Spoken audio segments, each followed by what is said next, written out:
We're here today to conduct an interview with Colonel Bentley Nettles, and Colonel Nettles is currently the chief of the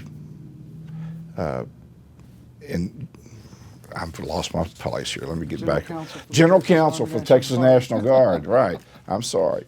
Thank you for prompting me on that. But it didn't start there. It started somewhere else. So tell us where, first of all, your personal career started. I'm talking about where did you grow up, and then how did your military career start?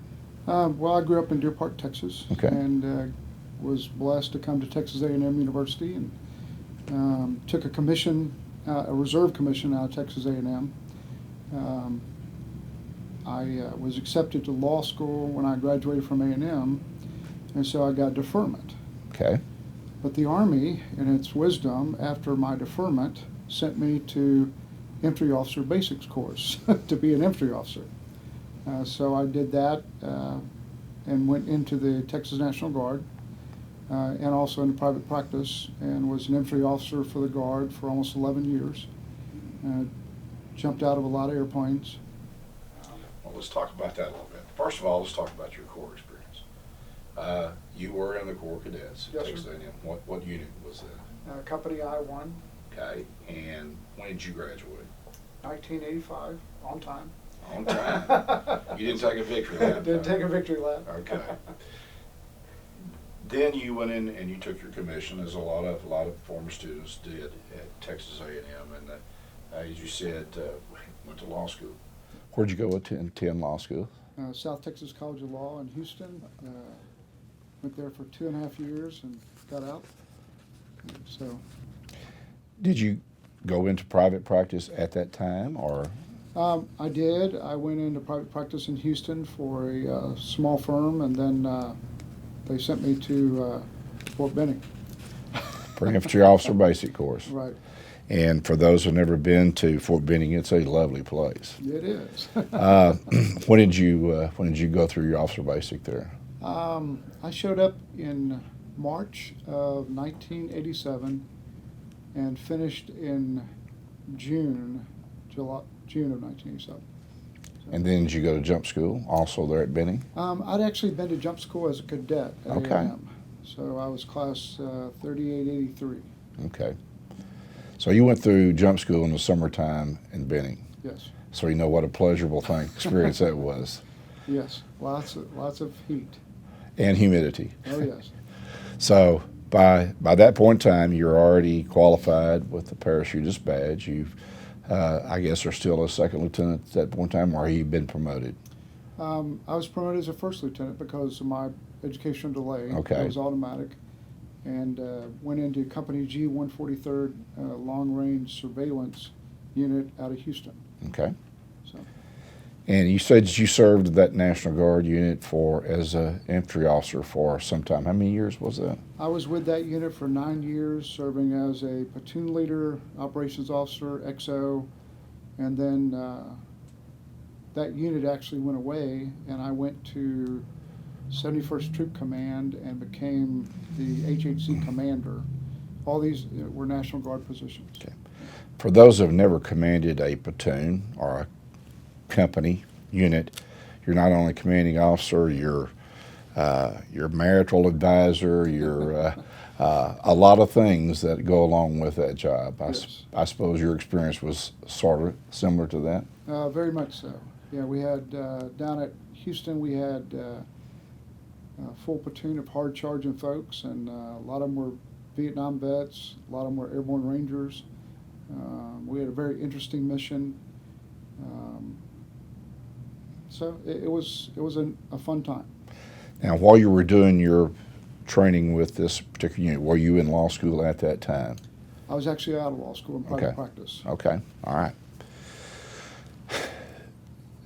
Once you completed your tour as an infantry officer, then did you go over to becoming a JAG officer as far as your MOS was concerned? I did. The state staff judge advocate recruited me, and seemed a good career move at the time. So. Okay. You know, one of the things I noticed when reading your bio and going through it, you have experiences that not many JAG officers have. Right. I was a JAG officer in the reserve unit, but that was after I got back from combat overseas.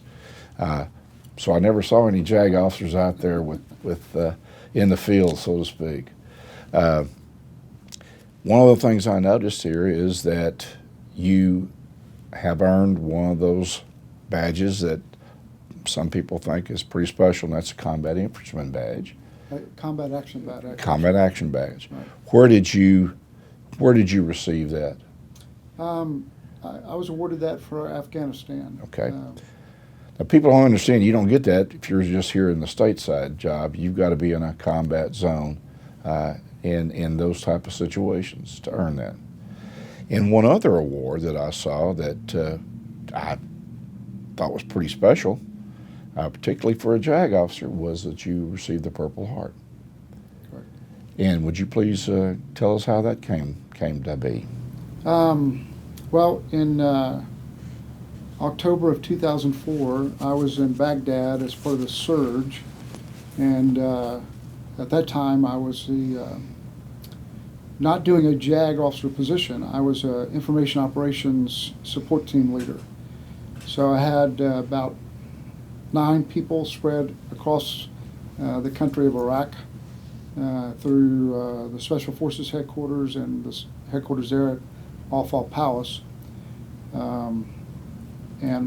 We were rocketed. I was rocketed early in the morning on October 17th, and in a trailer, in a shower trailer at the time.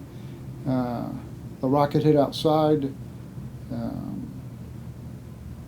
I think the water heater absorbed the blast where I was. I happened to be walking by at the time. The other guy who was in the trailer was killed, and it was funny because I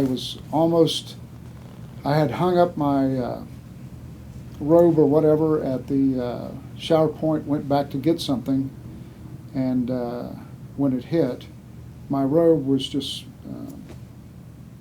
filled with holes from shrapnel. So had I been there, I probably wouldn't be here today, but I was just lucky. Some people say it's a hand of God sometimes, and some people say it's luck, bad luck, but I always like to think it's a hand of God myself. But Sure. Anyway, as a result of that, you've now received the Purple Heart, which is a sign to a lot of folks in the military that this person's been there, done that, and they deserve all the T-shirts that you want to give them. One of the things I also noticed about your service, Colonel Nettles, was you went lots of places, a lot of overseas duty. What was your first overseas assignment? Bosnia in 2000. You know, a lot of people don't know much about that place, or not that much about that war. Tell me what your thoughts were about it, because I've read what position you had. So, Sure, I was the operational law officer, and we were there trying to keep the peace, protecting the Muslims from the Serbians. And it was an interesting assignment because at multinational, we were multinational division north at Eagle Base, and we had allies working for us. So I would coordinate with the Danish and Finnish allies, lawyers who worked with us, and also the British. And I got put on a special task force to figure out how we were going to respond with non-lethal weapons, because that's not something that the U.S. Army normally trains on.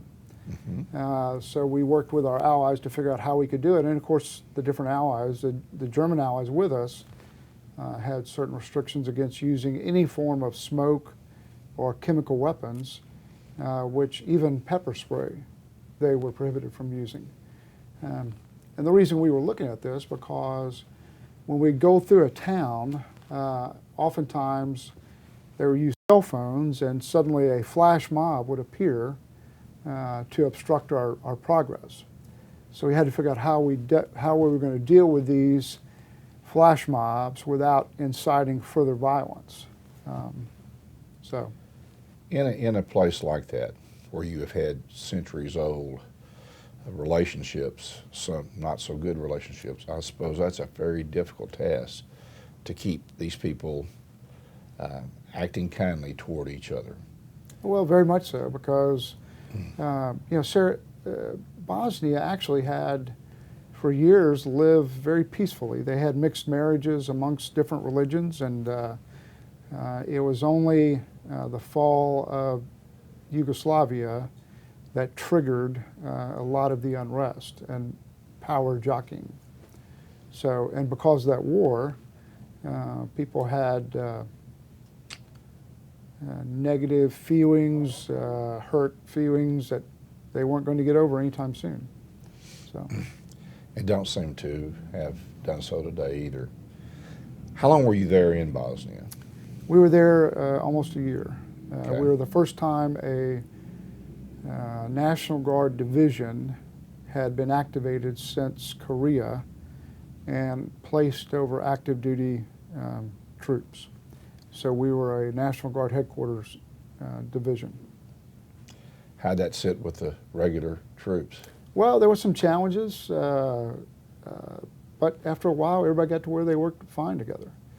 You know? So it was, there were some folks that didn't want to work with the Guard, but I think after we got there and showed what we could do, and we engaged, I sat on the International Claims Tribunal with two Bosnian Supreme Court justices.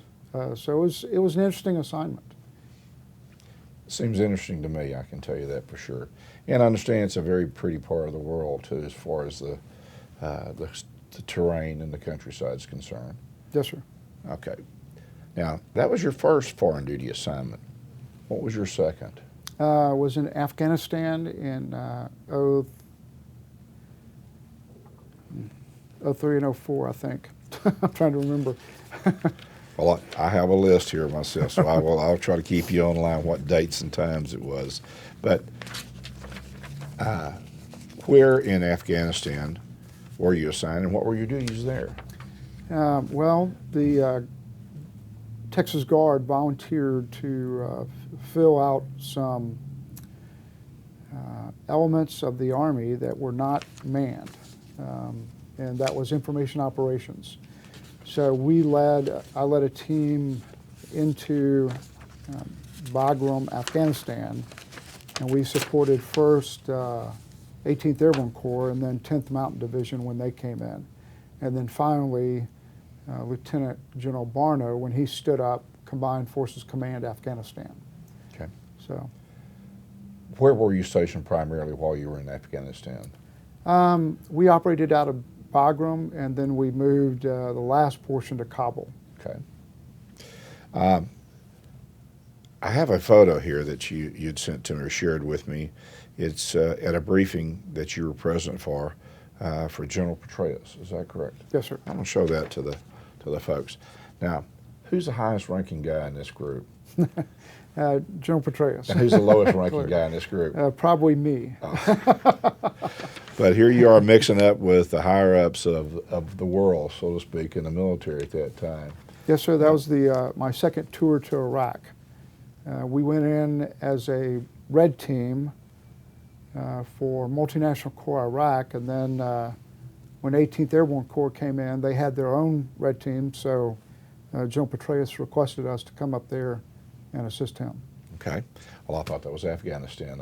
I kind of got ahead of myself here a little bit. Okay.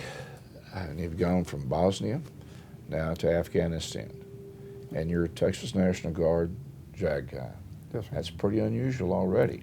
Well, but the unusual doesn't stop there. Where was your next foreign duty assignment? It was again as an information operations officer in Iraq. The information operations is, if you're familiar with a fire coordination cell, which is where all the lethal fires, they try to coordinate it in an area of operations. So we don't have friendly fire, we don't misuse ordnance, we use the right ordnance at the right time. Information operation is same type of effort, but for the soft battlefield operating systems. Everything that we do to shape the battlefield for the commander, either in a fight or in an operation. So when we came out of Afghanistan, Iraq was heating up. We were losing, and General Petraeus had just gone in. Well, I guess General Petraeus was not there. We had just started the surge. General Metz was there with 3 Corps, so I volunteered to go back into Iraq because I thought what we were doing might help the soldiers on the ground. A lot of people get the conception that battle is just a bunch of guys with some rifles running around, but there is a ton of coordination. For that guy on the ground to be successful, there is so much planning and so much support that has to go into that process. Kind of give us an idea of what you're talking about. Well, I worked in the CJ5, the effects cell. For example, trying to remember the name of the city. Kabbalah. Okay. I think there's a city in southwest Iraq where they have 5 miles of graveyard, and it's one of the holy cities for the Shiites. So when we went back in to try during the invasion of Iraq, we'd already blown through that area, but there was issues with that city, and so we were trying to retake or quiet down some of the insurgency. During that time, I deployed forward with Operation Rolling Thunder. We took a battalion down to the southeast to interdict Iranian support coming across the Iranian border into Iraq. So we set up I supported a general officer. We set up in a old Iraqi air base there, and my job was to coordinate with the Iraqi radio, the Iraqi television stations, make sure we got the message out, what we were doing there and why we were there and what we were trying to do. We actually captured some Iraqi intelligence officers coming across trying to get to the town where the fighting was. So we were a blocking force along the Iranian border. Okay, that's tour number 3. But we have one other tour. Yes, sir. And that again was back to Iraq. Right. What was that tour? When was that tour, and what was that tour about? Well, I was again, the Texas National Guard volunteered to fulfill some elements that the active Army was not fulfilling. There was a new program stood up called red teaming. And the concept of red teaming was not to compete with intelligence officers or intelligence platforms, but to provide an alternative perspective on what our allies and what the Iraqis thought about the warfare and our operations. So we went through an intensive course at Fort Leavenworth, Kansas. It reminded me a whole lot of law school. Mm-hmm. We read about 300 pages a night of different positions. And so when we first went to 18th Airborne Corps, and we were the first red team for 18th Airborne Corps. But because of a disconnect between the active rotations going on in country and the reserve and guard rotations, the red team that was in country was leaving, and there was going to be a gap. So they pulled us out of 18th Airborne Corps and sent us to Iraq. And we were there from 07 to 08, first at Multinational Corps Iraq, where I served with General O'Nero as his red team. And then in 08, we went downtown to the Green Zone and served with General Petraeus and Ambassador Crocker. Okay. I would say that I've not run across anybody that's had four tours of experience in combat areas. during my time of interviewing a lot of veterans. And people don't understand the difficulty of having to rotate jobs on an annual basis between the folks coming and the folks leaving, and the difficulty it is to retain the continuity of all that. Was that one of the biggest problems y'all faced? It was a big challenge because in the job that I did, information operations and then red team, it wasn't so much the rotation. The biggest problem was this was almost an entrepreneurial effort. The Army had never utilized these, so a lot of commanders and operations officers that you were dealing with really didn't have a good understanding of what you were supposed to be doing for them. So you first had to educate them and then build consensus so that they would consider your products and so you could actually add value to the effort that was going on. So we did that both as a red team, as information operations. And of course, as a red team, you're challenging oftentimes what the planners are coming up with because of gaps and seams that you identify, because that's what you're trained to think about. That's not really what they're thinking about. So we were better if we could get to the planner or operator level and help them, because everybody wanted to succeed. So if you could get that to that level and not embarrass somebody at a commander's level, you're much better off. And that's what we tried to do. We tried to embed in planning and operations and effects so that we could weigh in and give some alternative viewpoints about why this might not work or why the Iraqis might not support it. Because we're trying to win, not only win the peace, we're trying to stand up the Iraqis so that they could run this country on their own. And that is a difficult task, was then, still is today, and one that I think our country still faces going forward if Iraqi government is to be stable as we'd like to see it be sometime. I understand that there are some forces that are going back into Iraq at this particular point in time. You're not volunteering for that again, are you? No, I don't think so. I mean, they recently asked me if I'd be willing to go to Jordan. I said, you know, I'll go if you can't get anybody else. You know, but yeah, my thought is, you know, when you no longer want to go to answer the call of your country, you need to retire. And I'm not quite ready to do that, but I also know that there are a lot of folks that have not gone, that they need that experience. So I'm happy to go if they can't get anybody else, but otherwise I'd just soon stay here in Texas. So you think you've earned enough been there, done that t-shirts at this point in time, is that correct? I hope so. Okay. Well, it's now back to the States since, I guess, 2008. Right. And you're currently serving as the judge advocate for Yes. I think it's the Joint Forces headquarters in Austin for the Texas National Guard. Correct. Tell us about that job. Well, it's a blend between a state agency, which the Texas National Guard is, but it's federally funded. So we also have to comply not only with the state laws and rules, but the federal laws and rules. One of the big things we do on a regular day is simply deal with employment issues. On any given day, there are 7 different categories of employees that work for the Texas National Guard, all of them with different rules and regulations. So as you might imagine, it becomes a challenge to find out, okay, what status were they in and what do you think they did, so how we can help you. The other part of that is there are some 42 Army JAG officers and 7 Air Force JAG officers.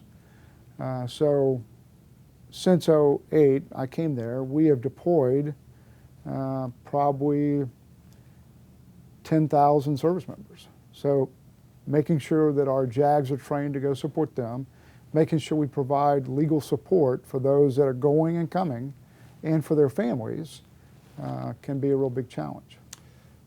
I'm a Vietnam guy, and most of the guys who joined the National Guard did so they didn't have to go to Vietnam. Right. But now it's the other way around.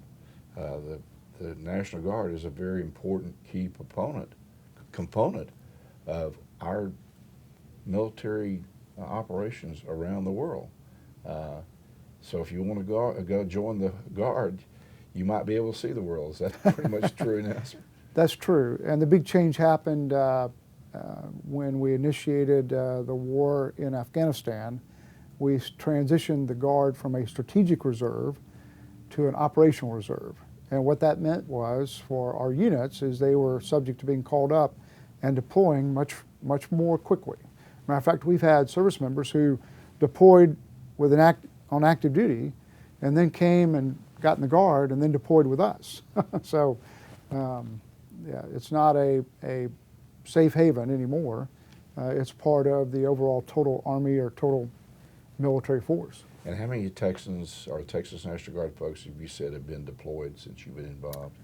You know, I'm not sure the exact number. I know that among our JAG, because I don't track those numbers, among our JAG Corps, we had 100% until recently. And the only reason we're not at 100% deployment is we've had some folks graduate from the JAG course that just have not had the opportunity yet.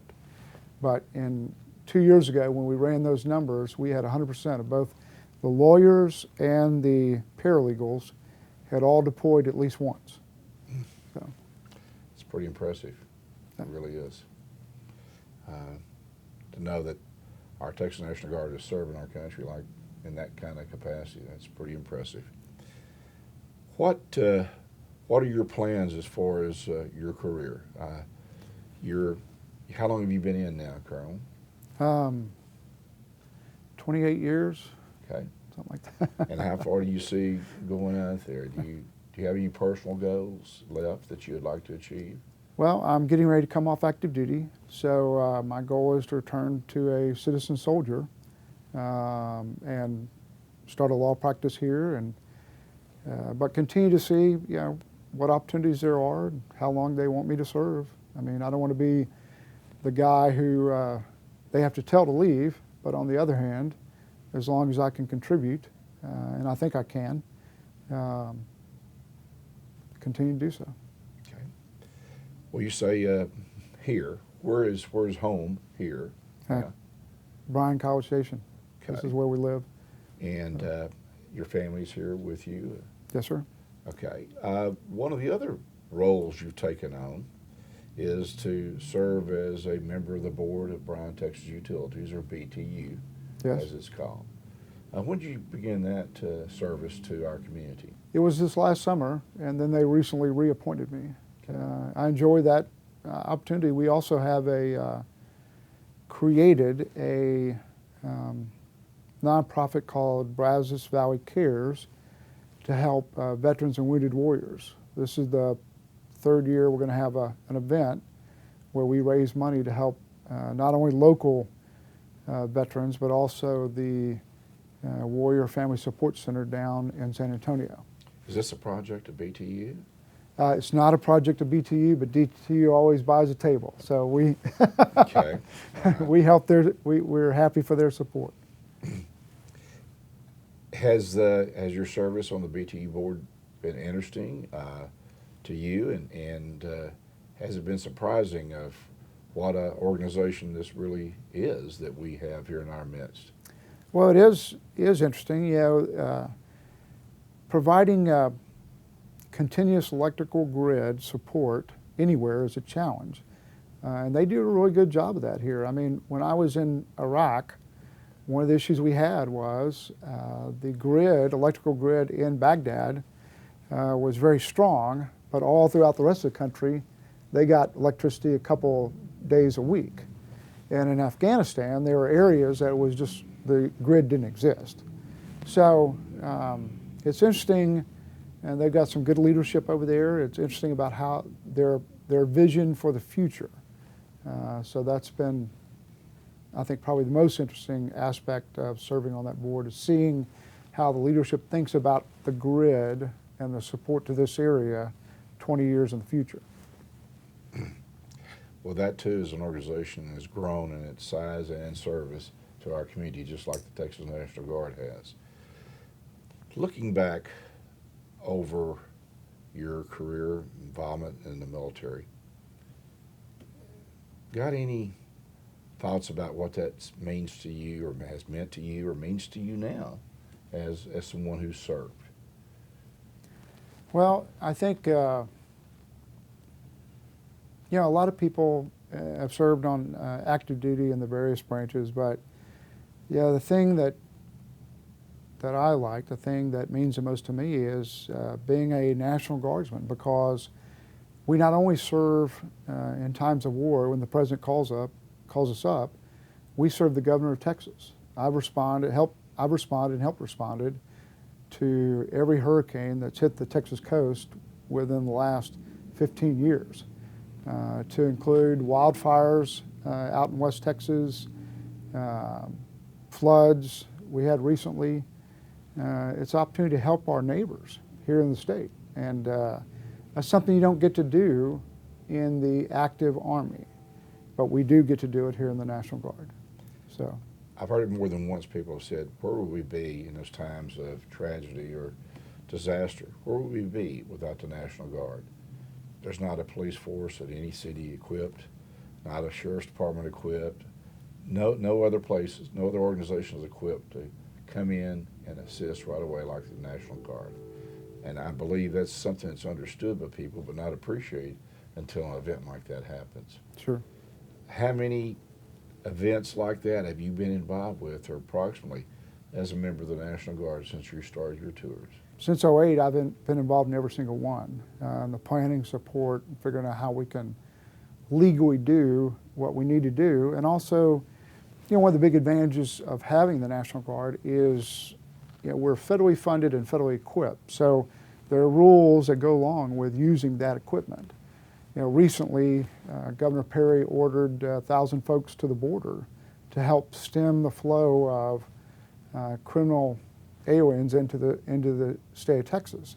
So we went down in state active duty status, utilizing federal military equipment to support DPS.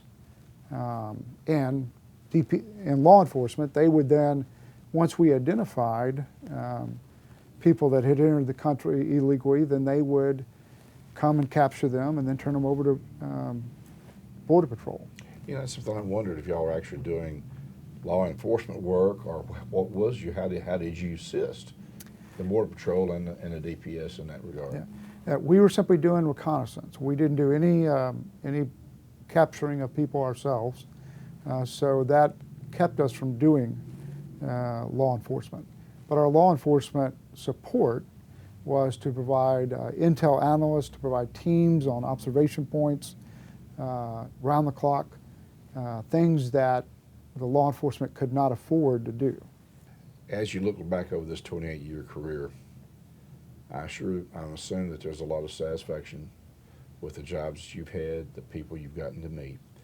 Is there an event, other than your time you got your Purple Heart, a time or event or a person that will always remain in your memory that goes back to ties in with your time of service? Is there anything like that you can recall? I think probably that photograph that I gave you, because my boss was on leave, and the two-star Marine general sitting there was my boss's boss, and so he came and got me about 5 minutes before this briefing and asked me to come in and sit in on it. So I was terrified. I'm not sure I said very much, but as a lieutenant colonel, you don't normally sit in and brief a four-star general, certainly not the theater commander. So it was an interesting experience. It just happened to have his historian there that snapped that photo, because otherwise I'm not sure anybody would believe me. So. Well, learned a long time ago that junior officers are supposed to keep quiet and take notes. So that's apparently what you were doing at that point in time. But that would be an event to remember. Colonel, I appreciate so much your service to our state, to our country, and to our community.